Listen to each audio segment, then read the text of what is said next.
Hey everyone, I'm Kunal Bajwa. And I'm Lance Jordan. We are two nerds who decided to start a podcast in 2020 due to the pandemic. No topic is necessarily off the table, and we'd like you to join us in hearing our thoughts on various topics, ranging from anime to Zeppelins. We have it all. Here we go. Alright, fan peeps, how y'all doing? Hope you're having a wonderful time in this paradise that we have right now in 2020. It's pretty baller. You got the face masks, we got curbside delivery, we got it all. Lance is so happy he's laughing. Oh, man. Yeah. I mean, it's an interesting world we're living in now, you know, with the face mask. I'm not getting political on it. I understand the necessities of it. I wear mine. I hope everyone is wearing theirs, staying safe out there in this corona-infested time that we're living in. Quick shout out to Kerwin Bajwa for coming on and doing a 2-part episode of They Need a Hobby podcast. Came on and talked some wrestling with us. And I was able to follow it, which is great. Yeah, I mean, you followed along really well. Thank you. You didn't miss a beat. I tried. You name dropped Yakuza. And What's your deal with hating on my game, man? I mean, it's okay game. That game has not hurt you at all. In the bigger scheme of the WWE universe, you found a way to drop Yakuza in it. Hey, it was already dropped in there, so you don't have to get... You don't... Hey, Yakuza did nothing to you. You're just... No, I'm just being a hater. Hashtag why. So, any other shout-outs before we get started? Definitely want to give a shout-out to my friend Kiana Rochelle, who made our graphic. She's starting up her own webtoon now, and please go check her out. You can look her out on Instagram at WTF Kiana. All the information will be on there. She's doing some awesome work. It's got some themes of mental health and her own personal adventures thrown into there, from what I understand. She's great. She does great things. She draws great. She doesn't believe she draws great, but she does great. Trust me. She made a cartoon version of me and Lance, and it looks phenomenal. Yeah, she's definitely someone I would like to hear on this podcast to, you know, kind of see her journey through the art world and where she's hoping to go next. So, you know, definitely big shout out to her, and hopefully we can get her on the podcast. Yeah, we'd love to have in her the on. future. But let's get into the first. Let's do it. Segment, news worth talking about. So, well, we can think of it as any streaming service, really. Yes. But Disney Plus, they're offering Mulan the movie, the live action movie, for $30. I'm shaking my head because I'm like, you are already making us pay for a new streaming service, and now you want us to pay $29.99, which just come on and say $30. Yeah. $30 for a live action version of a movie I will probably watch. Yeah. But why do I have to pay the extra $29.99? Is it because they're shooting during COVID? Is it just because they're Disney? I don't get it. I am happy that Jet Li's in it. Jet Li's in it? Yeah. Where's Jet Li in this movie? He's playing, I believe, the father. Oh. Yeah. It's great because it's good to see him back in roles. He had some health issues for a while. Yeah. And now he's back. Yeah. Okay. Yeah, they were interviewing him recently, and he's like, I initially didn't want to do it, but he has like 3 or 4 daughters, and all of them were like, you have to do this. And he's like, well, I can't say no now. Right. And so he went in, and he's now going to be in that. And it's good because he was a big action star growing up for me. Yeah. Classic Romeo Must Die. Yes. Yes. One of his best movies. Beloved by a lot of minority backgrounds, including myself. And he's known for the Once Upon a Time in Chinatown, Chinatown, one of the two, and a plethora of their movies. He's a very, very, very skilled actor. Nixon wanted him to be a part of his entourage at one point. So, fun fact there. Random ass fact there. Yeah, definitely. That's definitely random. Back on subject. Lance loves working with me. I do. But I mean, $30 seems a little steep for anything, really. Yes. Especially when you're already paying. I think this is because of COVID. You know, we can't get into the movie theaters. I think what these companies are finding out is there's no real set timetable they can set this year to get us into the movie theaters to see these movies. So I believe this price is a way for the companies to make money basically off of this $1 million movie they just filmed. And I think this might become something going forward. Not Yeah, just for Mulan, but like, until they get a vaccine that properly works. yeah, Which I've heard potentially will come out in the spring of 2021. yeah. So we've got a bit more time to live in paradise. So that's fun. But yeah, it does make sense. I'm not thrilled about it, but I get it because this is how it's going to kind of survive. It's kind of like why restaurants, the only way they're going to survive is by doing curbside. Yeah. Well, I don't know. Like, from the St. Louis aspect of it, I've seen many of people going out into these restaurants and enjoying themselves, bringing family members, even like young kids. I think it's getting to a point where we're so fed up that no matter what it is, no matter how dangerous or how crowd consuming the area is, we're just going to do it anyway. I think as a society, maybe not like you as an individual, but I think people want to be out. They want to be social. They want to be in these places. I mean, I think some restaurants will survive. Definitely like mom and pop places might be in trouble.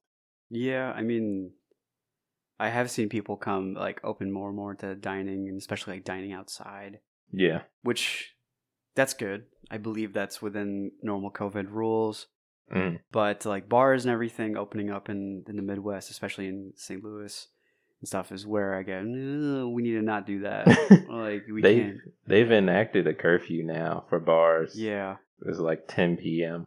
something like that. Yeah. And then like even some bars that were like downtown that didn't abide by the social distancing rules, they got shut down. Yeah, I heard about that. The only reason they got shut down is because I think someone Snapchatted it.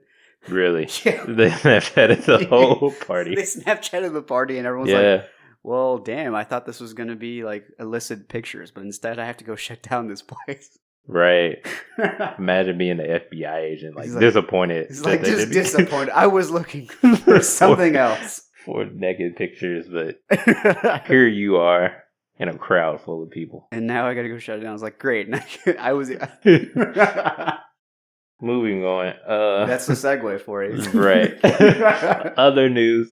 So G4. G4. So we've heard the news by now that they're returning in some capacity. In the way that like they had a lot of the, who I like to call alumni from that group. So Jessica Chobot, Mm-hmm. I think Blair Herter. I didn't see Kevin Pereira post anything, Yeah. and he was like the heart of G4 for in a lot of ways. Sometimes He was the dude on Attack of the Show, right? yeah, he was the co-host on Attack of the Show. They put him with Olivia Munn. Okay. They had really good chemistry in terms of like delivering on screen. But when I think of G4, he's one of the guys that I remember. Adam Sessler, Yeah. Morgan Webb, X-Play. But they did it in a very innocuous way. They throw up just like a 30-second teaser or something like that. And they just said, we never stopped playing. And every kid was like, oh my God, and freaking out. Yeah. I'm interested to see like what they're going to do because that was almost 20 years ago. Yeah. Which is kind of insane. Like, it's kind of like Toonami. Like, I love it. I Right. have fond memories of it. It doesn't work in today's world. Toonami doesn't work in today's world? Because of how everyone does streaming. Yeah. Everyone does streaming, so there's no... It's like TGI Fridays where they had, like, the lineup of this, that, and that, and you always had a host or something like that. And Toonami worked like that, too. Tom would punch in the buttons, tell you, like, something super insightful and great to say. And then he would hit ding, ding, ding. And then you just see the new episode come on for Yu Yu Hakusho. And it worked. But now everybody streams. And unless we return to some sort of format that works for that, I don't really know if it's going to work like that. Yeah. I mean, I want it to be successful, and I think it can adapt and change. But Mm-hmm. I'm excited. They had some great stuff on there. A lot of those people have become successful in stuff that they've done independently. Would you like want to see like the old shows return, or would you like to see some new shows? And this is just me thinking, like, I feel like G4 now would work better as like a YouTube channel. Yes, I agree with that. And like I just agree with that. putting out content like that. Yeah, X-Play has to come back. X-Play does. Okay. X-Play has to come back. Attack of the Show would have to be changed up, but it could work. Yeah. I mean, they just essentially are talking about news, so they would be like a live feed. They would have a section on there called the feed and everything and go from there. That could work. Working on technology, looking at technology, thinking about that, talking about that. That's totally fine. X-Plane Attack of the Show were the two big ones. Cheaters and does not count. No, cheaters, cops. And cops do Does not not count, count. because that was the death of G4. They were just slowly dying at that point. Icons. Icons needs to come back. That was a great show. I really loved it because they just gave you a whole documentary on the entire setup. Yeah, the Icons need to come back because they would give the background of everything. Yeah. And there was no problem learning about this and that. Like I know about the background of Street Fighter, Soul Calibur, how Nintendo started, Capcom. They did a great job on that. You can actually find some uploads on it on YouTube. Okay. If you're interested. That show needs to come back. What else do you remember? I remember the show, and I don't remember the title of it, but it was like, they showed like game trailers, and then they just showed videos, I guess just like animation videos that kind of look like games that could possibly be out there. That rings a lot of bells, but I don't remember the name. I don't remember the name. And then another show that I remember was getting introduced to Ninja Warrior. Oh, yeah. The original one. The original one where it was like Captain Nagano. Yeah, the only guy that I ever really remember winning that, who always had a smile on his face, was like in his 40s and did it. Captain Nagano. I remember once he finished it with 10 seconds to remain, and you just see him like keeled over, just like breathing really hard with a smile on his face. It was a lot of cool stuff, and that was before. I hate to be one of those people back when no one cared about it, but it was totally one of those things where there were times where they had no one win because the courses were that hard. In Mount Midoriyama, time to fight to see who will be the Ninja Warrior. They had a lot of cool stuff with that, and it's interesting to see now because now it's kind of a diluted version of what it was. I hate to be one of those people that says that, but it's true.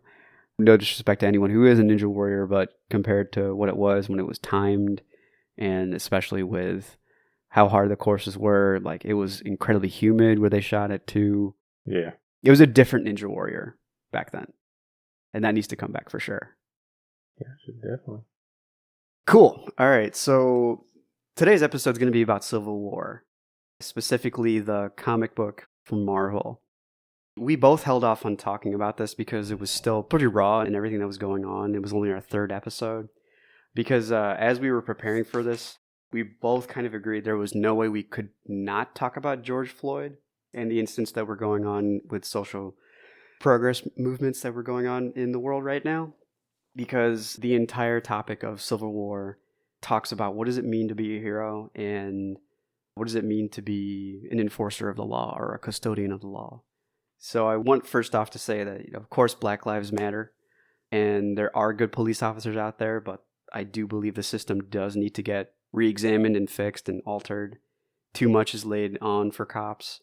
So going forward, those are kind of where I'm coming from. Lance, do you got anything you want to add? I think you kind of nailed it. So, this comic deals with, these heroes who essentially the government wants to put at cops and have their actions sanctioned and basically actually being able to control them. In today's society, I think you kind of see it with the protests recently. Cops who are for Black Lives Matter and are more willing for a version of defunding the police. And I think it's important to understand what people mean by defund the police. Right, it doesn't mean no police. Right, it doesn't mean no police, and it doesn't mean stripping the police of their funding so they operate with less, but it just means taking some money and putting it into other services. Right. I think it's just important to understand that, there are cops that want to help, and then there's cops who do not. I mean, in all honesty, or they're handed the power, and unfortunately, you don't know how to use it. And of course, the issue here is it is a very complicated situation. I've heard reports of cops standing up and saying, this is wrong, you can't do that, or something like that. And then pretty quickly, you never hear about them again. Yeah. Not in terms of them getting killed, but in terms of them getting fired. And so, often or another, if you do say something, then you might lose your job. Then great, you made the situation worse. Then more quote unquote racist police are still in power. Then what do? Do you pick your battles? Like, how do you play this? It's kind of like the Untouchables, where almost everyone is corrupt or paid off by the mob. How does Elliot Ness take down one of the most ruthless crime lords out there? He tries to find people that he can trust. And of course, that's a movie, and I'm digressing a little bit, but it's very hard to do that, to be a police officer, even if you want to protect people instead of, abuse your power. We wanted to say that right off the gate with talking about this, so that there was no confusion. And of course, if you guys do want to say something, feel free to shoot us an email or something like that. We can talk. We are two people who are willing to have a conversation, willing to have a dialogue with our fans, our friends, because that's what you guys are our friends. We might not share the same viewpoint on things, but, we're willing to listen, we're willing to debate, argue, and we're willing to learn also. Yeah, there's not everyone knows everything. It's impossible. Right. I feel like some of these things we say today, some of it might be true, some of it might be a little bit inaccurate just because of our knowledge on the subject. Or oversimplified. Yeah, or just super simplified. But I think it's important to listen, to have these dialogues. Kind of go from there. From there. Yeah. So with the Civil War, it was a 2006, 2007 comic book event from Marvel. It was the introduction of what would be known as the Superhuman Registration Act. Right. Before this, the things leading into the Civil War was Avengers disassembled.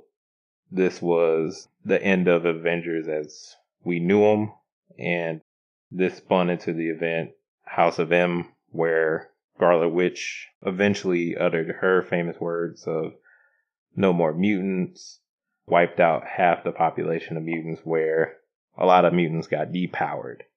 Scarlet Witch herself was killed, Vision was killed, and Hawkeye was killed as well. So after that event, there was a new Avengers formed with Iron Man, Captain America, Spider-Man, Wolverine, Luke Cage, Spider-Woman, Sentry. Basically, they were acting as the Avengers up until the Civil War. And so the Civil War, created by Mark Millar, the guy who did Kick-Ass and a bunch of other Ultimate Marvel comic book series. I didn't know he did Kick-Ass. Yeah, he is the guy who created Kick-Ass, the comic book series. Right, yeah. So this starts with the New Warriors. They are a group of reality TV show based superheroes, younger heroes without the proper training. But in order to get their viewers and followers up, they go looking for supervillains. And so in the very, beginning of the comics, you see these heroes go to a residential area to go confront the supervillains living in that area. And what ensues is a huge brawl where it gets super messy. Yeah. They try to infiltrate a house. It's almost like a bunch of teenagers that want to prove themselves, who pull out a bunch of selfie sticks and record them trying to be courageous, and it ends up just, pun intended, blowing up everything and in their face. Yeah, because Speedball fighting Nitro sends him right next door to a school where Nitro, the supervillain, has the ability to basically detonate, and he ends up killing 600 people. Among those included was a group of school children. Yeah, a group of school children. Reading back on that scene and looking at it, it kind of relates to an issue that happened in today's society with Breonna Taylor and the whole no knock warrants. Yeah. It kind of raised the question to me, when to act, when not to act, because in the situation of the Civil War, a smarter, better trained group of heroes like the Avengers would have known possibly not to engage in that situation. Or would run scans, maybe use satellite imagery would pick up intel. We would come prepared. Right. We even see that, and I think they even kind of referenced it in the comic, is like how they would have handled it differently, you know, why this failed, because they were like a group of kids that beforehand they were kind of harmless. They were doing their TV thing. Right. It wasn't a big deal. It's like, whatever, we have bigger fish to fry. Right. Yeah. So that happens. And then like in today's society, we have the thing with Breonna Taylor where the police, and now, you know, we're hearing more about the story. Right. And they're saying, you know, they had the warrant, they bust in, and her boyfriend fired the shots. You know, the police fired back in retaliation and killed Breonna Taylor. That is actually a piece of news I didn't know about. Oh, Yeah. that the boyfriend. Yeah, I thought it was just the police entered and then they unloaded on her. No, it was like, because the boyfriend fired because, well, you know, he heard someone coming into the house that So, not knowing forcibly who was there. And the boyfriend wasn't the person they were looking for. They were looking for somebody else entirely. This wasn't the house that the information told the police that this is where this guy lives. This was like, okay, we've seen this guy at this place before. Let's go raid it. Gotcha. And so I think the consequences of this is just a failure to do your research, do homework, or to even like do the proper prepping and like information gathering. Because I feel like if you would have done that, right, you would have never broke into that home, took this woman's life, and then, you know, what follows is them basically like trying to cover it up in a way. Yeah. And there's been no arrests as of Yeah. right now. And it's been since March. Right. Something like that. So it's kind of odd because this episode really did hit home with 2020. It brings in the question of like, you know, do we have levels of heroes? Do we have an A team and a B team? Do we have people that like, okay, fine. People who have, and this is where I really push my nerd glasses up. Yeah. If you have Omega level powers, do you fight Galactus? Are you the A team? Yeah. If you're like Daredevil and Luke Cage, are you not the B team, but maybe a lower threat level where you're just taking down crooks who are doing muggings and stuff like that? And say if you're Spider-Man, I think you'd be on the same level, actually. Yeah. And international arms dealers, I guess, would probably be more up like Shield's term. I don't think Shield needs to be involved in neighborhood stuff unless there is a connection or something like that. So appropriate response to the situation is something that definitely needs to be taken into account. They actually try to do that at one point in the comic, I believe. It eventually devolves. And also a key player is missing in this. He's in hiding or something like that. Like Nick Fury is gone. Yeah, he's in hiding. Do you remember what he did? Or after this whole event, you see him basically trying to put together like a covert team of heroes. Okay. That go handle missions that the other Avengers are like, while they're too busy fighting themselves, there's another group somewhere, you know, causing trouble and like plotting against the world.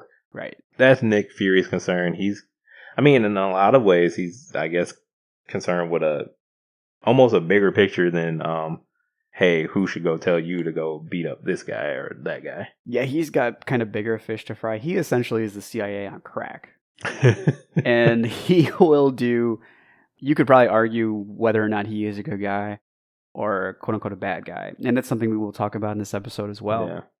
But he is more about keeping the peace in the entirety of humanity. I think they say it really well in the first Civil War movie. The reason I bring it up is because, first of all, I'll watch anything with Samuel L. Jackson. Mm-hmm. Number two, I'm glad he wasn't eaten by a shark. Number three, I will say that there's this distinct moment where it's like, hey, Fury, why do you have all these old Hydra weapons? And he looks at the rest of the team, and he, without looking at the person he's pointing, he points at Thor. He's like, because of him. He's like, his entire powers and incident in New Mexico leveled a town. With no RPGs, no grenades, no satellite help, no drones, nothing. With just a shiny-ass hammer. And that's a legit concern. Yeah. So I understand where Fury is coming from. It's not that he's doing things that I get why he's doing them. It's a concern like almost on the galactic level that we have to consider threats that we aren't ready for. And sometimes that means, doing things that aren't the most moralistic. The world is complicated, like we were saying earlier. But I feel like in a lot of ways with this event comic where, so, eventually spinning out of the, New Warriors doing what they did, there comes this superhero registration, where they're like, all right, in order to operate in the United States, you're basically going to have to play by our rules. You're basically going to have to become a police force. Basically we call the threat in and we'll assess the threat and we will send the proper response to the threat. Right. Instead of you going out on your own, making your own decision, and then going out and, dealing with it however you see fit. So that divides the hero community. So right. You have Iron Man, who's ready to play ball, who's ready to work with the government. And he's guilt-tripped into it as well. Yeah. Because of collateral damage. And the collateral damage was a young boy, and his mother basically, justifiably so, really pounds it into him as like, you caused the death of my son. And that hits him really hard. So that's also part of the reason why he's pretty gung-ho about it in the first place. And then Captain America choosing the other side. I think his response initially was, you remember, he's a man at a time. He saw and fought and punched Hitler in the face multiple times, from what we hear. So he knows the real threat of Nazis. He has seen and breathed. He has experienced fascism on the worst level, on the level that we parody in movies, that we parody in our media everywhere you go, that when someone's being uptight or kind of crazy with, certain things, they call him a Nazi. That is our statement for everything.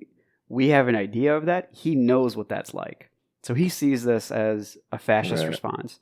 And he's like, well, Tony, if the government tells us who's right and wrong, then what's the point in doing this? The whole reason he is a superhero is because he's not restricted by laws. So he can go out and take out threats that he deems to be a problem for people. This brings in the argument, and shows the complexity of the argument. Is like, well, what makes those threats good or bad? What makes those threats necessary for you to deal with? Even Cap's not, in my opinion, doing the right thing either, because what is your circumstance for saying something's right or wrong? It's kind of a weird situation that they get placed in, and it's kind of, it's still like this argument to the day, and it was an argument during the time, and then even on the video game when you have to choose a side, Iron Man or Captain America. But who was really the bad guy and who was really the good guy? Because I feel like Tony had some good points for wanting heroes to be registered. It's not a crazy idea. No, not at all. For us to say, maybe don't blow up the block to stop a group of bank robbers, Maybe we can, do a surgical strike instead of just destroying the entire place. Right. We can do something like that. Then that's the problem with the two sides of extremes. Everything's seen as either or. There's no... Yeah. We can't dial down the meter at all. And it ends up being just like, oh, who are you siding with? I'm like, neither. Because these are both insane. These are both ridiculous. Sure, we could have some sort of registration. Maybe registration is the wrong word. But we'd have some sort of community where you could sign up and get help for how to control your powers. Right. To be like, okay, and we do have to assess, what if they go rogue? What's our contingency plan if they do something? The Xavier Institute does a really good job of that. And like you were saying, what's their role? So in this comic, essentially the X-Men sit at neutral. There's a side comic dedicated for the X-Men, and basically at this time, Emma Frost, she's basically leading the X-Men along with Scott. And basically she is saying, we're neutral, we're sitting out.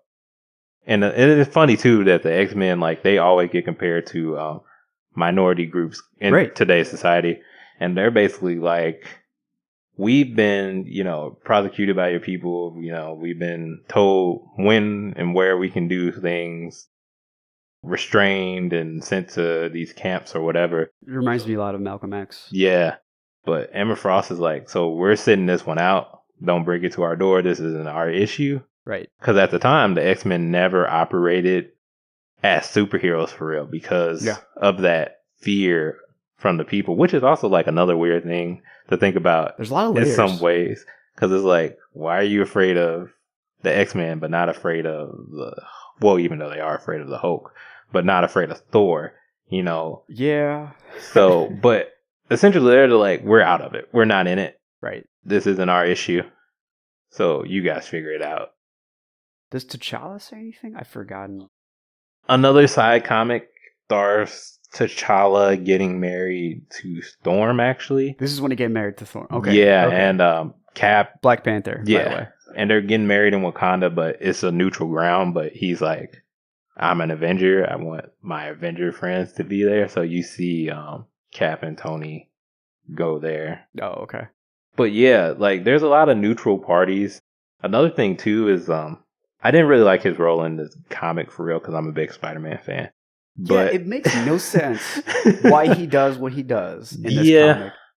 I appreciate these types of comics because it's a thought experiment and you get to see like, what if this happened? Yeah. This kind of is paralleled when the Injustice series, which I've read and I've played the video games, so I know almost everything that happens. It's also a very multi-layered and complex answer to what goes on. But I'm like, everybody jumps on way too quickly in that version and in this version. And it makes no sense that Peter Parker, the guy who's worked so hard to keep his identity secret, to protect his wife and aunt, why the hell would you go on national news and reveal who you are? The only thing that made that part like digestible for me was seeing J. Jonah Jameson's reaction of fainting.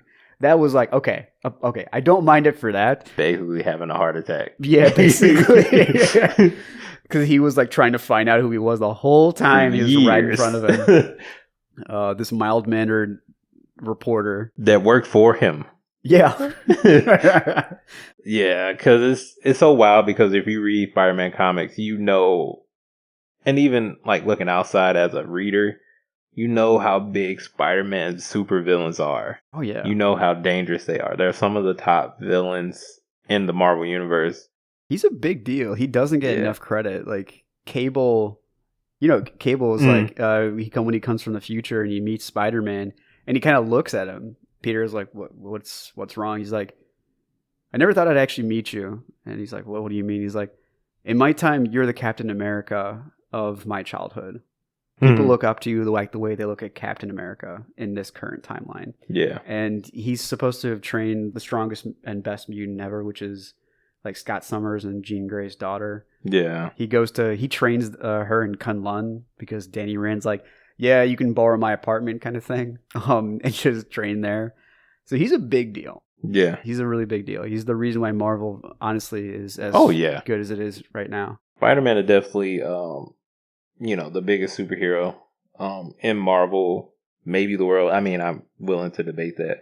But for him to reveal his identity makes no sense. I mean, a part of me was getting it because when I was first like understanding the Superhero Registration Act, I kind of took it as like, okay, finally heroes are going to get paid for what they do. And in let's a way. Be honest, like the dude needs money. So. Yeah. So, I mean, like I got that, but then like, he quickly learns the ramification of those actions because everyone starts hunting him. Right. And then he gets the crap beaten out of him. Yeah. Like it's hard to watch. It's hard to read, honestly. Because he just gets ganged up upon by four of his villains. Four of his top villains, and they mop the floor with him, man. It's hard to watch. And I think he's one of the heroes that pays most from this. Even, coming out of this event, the trials he has to endure now because he basically backed out of his decision to register. Yeah, before we go on that point, he does get that sweet Iron Spider suit. Very nice costume. Very nice.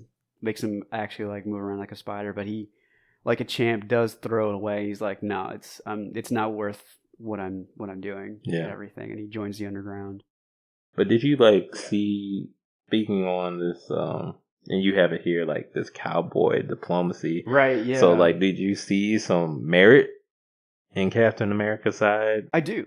His philosophy works if the government lets you do what you do and is cool with you, if your relationship is really good with them, and also the fact that they're kind of like, oh, okay, he took out that threat, that's okay, we'll let it go, kind of a thing. What I'm trying to say is like, it works when the threat is mutually understood as a threat by everybody. Like an arms dealer killing children, I doubt a whole lot of people would be frowning about that. Yeah.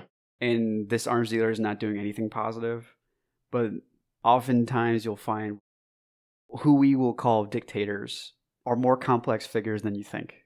Even like the definition of dictator is someone who takes power at a very tumultuous time and then gives it up. They talk about that very famously in the second Dark Knight movie. And it's a callback to ancient Rome. And what happens is that once the dictator keeps power, then it's a problem. There's an example I heard where in the 90s in Africa, where there was who we would call a dictator, Said Barre, and he had done some things and he was marked by the Americans as being a dictator. But he also did some really good things. He nationalized a language, gave women the opportunity to learn and read, and said figures in that government were not happy with that. They were very conservative and radically religious, and opposed him. He did go and murder all of them, but like there were things that he did that were productive for the environment. I'm not saying he was a hero or a villain. I'm saying he was very complicated and did some great and terrible things. And we don't really have a name for that, aside for like human being. So cowboy diplomacy works as long as everyone's cool with what you're doing. And typically that's not the case. Yeah, and I mean, if we relate it to what's going on to today's society, I feel like, unfortunately, at some point, the majority of people were cool with how the police operated. Right. And I think that goes down to because before social media, we knew it was going on, but we didn't see it. It wasn't so in our face. Right. And I think what we have now is this abundance of evidence and information being loaded into us that we're not cool with it. We're not okay with it. And also the fact that add a layer onto that where no one had a choice but to watch everything was COVID. Yeah. COVID has been the best and worst thing for our society. It stopped us and made us like, we have no choice but to watch this. We have no choice but to read into this. We have no choice but to wake up to this. Yeah. And even for me, for some things I had to address. And that's okay. That's part of growing. Yeah, absolutely. But yeah, that's what I meant by cowboy diplomacy. That was a long-winded explanation on my part, but that's what you get with this podcast. Yeah, so what really kind of struck me the entire time was near the end, Steve Rogers is a great soldier tactician. And so he's able to eventually get the winning hand against the registration side.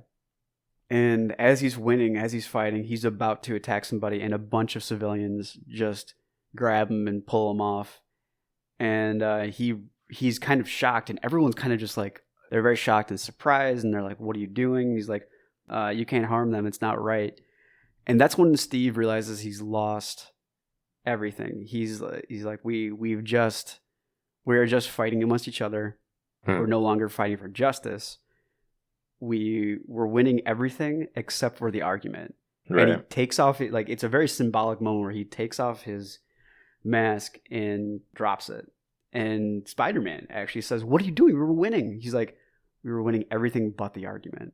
Right. Everyone stand down. And everyone just kind of looks at him, and he's like, that's an order.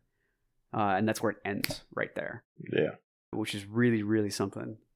And it just shows you how idealistic he is, even when he's made tremendous mistakes. There's something to respect about that.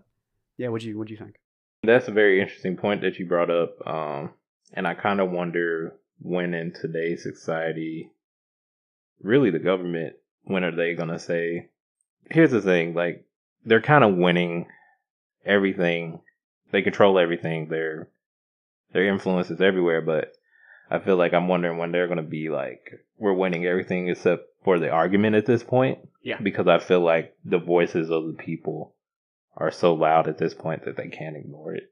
Yeah, they kind of have no choice. Yeah, you can't ignore that Black Lives Matter. Like, totally. And I think you see that with a lot of these companies now. Like, you know, I work in retail, so like a lot of the retail companies are, you know, echoing Black Lives Matter.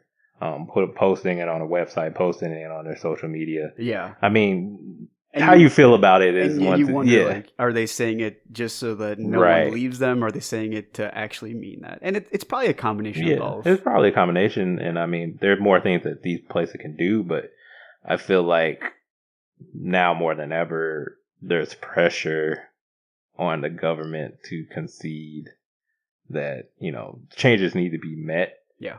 And, you know, the only way these changes are going to be met is by looking at themselves and looking what they're doing wrong. And so, I mean, I feel like that happened in the comic with Steve. Yeah. You can keep fighting it forever and nothing will get done. You know, nothing will change. Nothing will get better. And the people that he swore to protect are now against him and now telling him that he's on the wrong side of this argument. And as the backdrop as this is happening, like, a city block is basically getting destroyed. Right. And, you know, that was the initial issue, wasn't it? Right. Like, you just leveled a city block.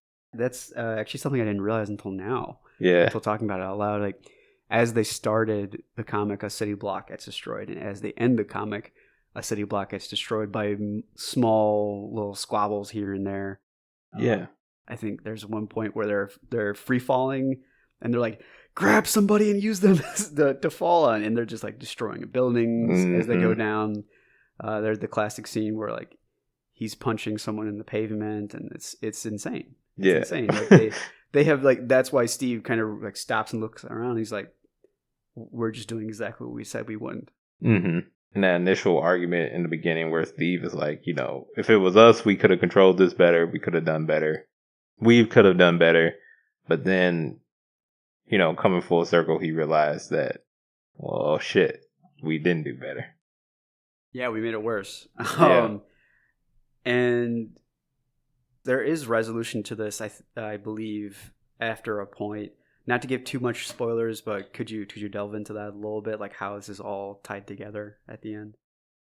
In the end, we are left with, I feel like a compromise in some respects, because I feel like another thing too, and another point is sometimes we choose things not because it's best for, you know, me or you, but we choose it because it's best for the entire group. Right. I remember there's a comedian, Jim Jeffries, who says we should all be able to drive a car as fast as we fucking want, but we have to operate as fast as our slowest person. Yeah, I see what you mean. So with this, you know, the superheroes have to operate within this realm because not all of them are trained. Superheroes are getting younger and younger, and their powers are getting more immense. Not everybody's Spider-Man and, you know, shoots webs and does kung fu for all intents and purposes to fight. You know, there's new heroes that popping out with laser beams. Like, these are legit concerns where Right. someone sneezes and you could destroy a house if you're not careful. Mm-hmm.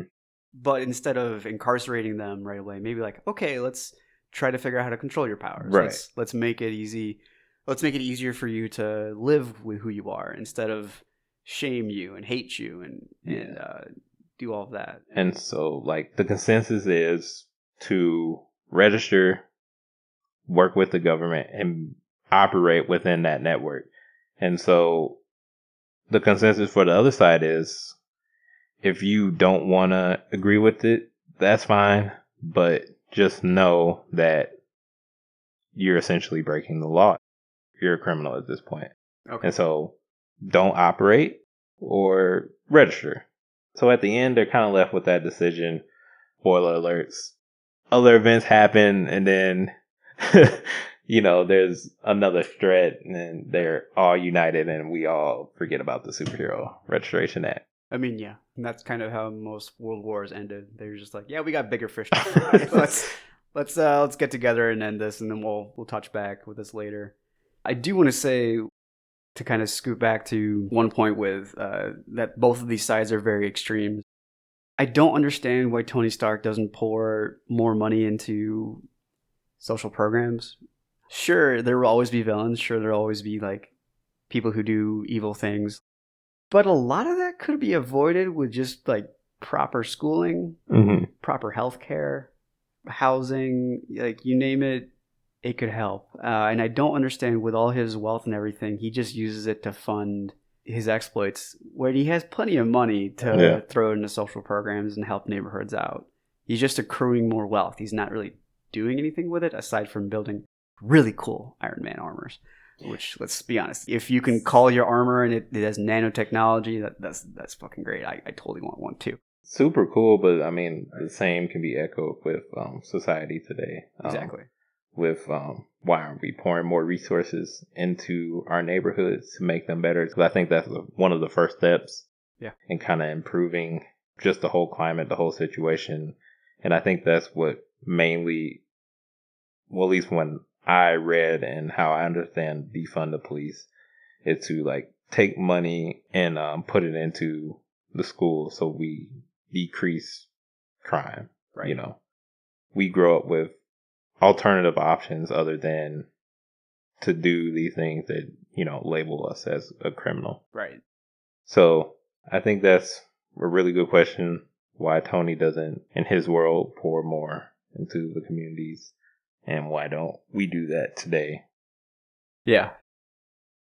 I think the answer is because said people would lose power, and that's something they can't live with.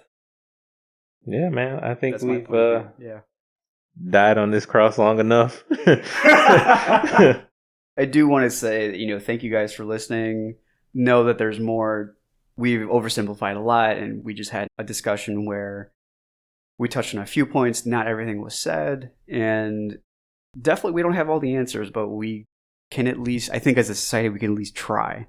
And I know this episode got super woke, or at least tried to be, but this is kind of where we are, and this won't necessarily be a political podcast, but these are our viewpoints. I'll say that. All right. And maybe with all those viewpoints, we'll finally get a gosh darn hobby. All right. Thanks for listening. Hey, fan peeps. Thanks for joining. And as always, we appreciate any feedback. You can follow us on our Facebook page, They Need a Hobby, and also at TNAH Pod on Instagram and Twitter. Hopefully one day we'll find a hobby and maybe even be one of the cool kids. Peace.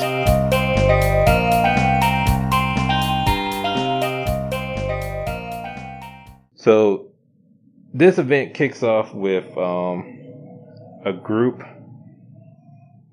Sorry, I'm going to wait to the... This is why... All right. That's why I'm ready to move. There's going to be a lot of editing in this. Amita, we love you. Right.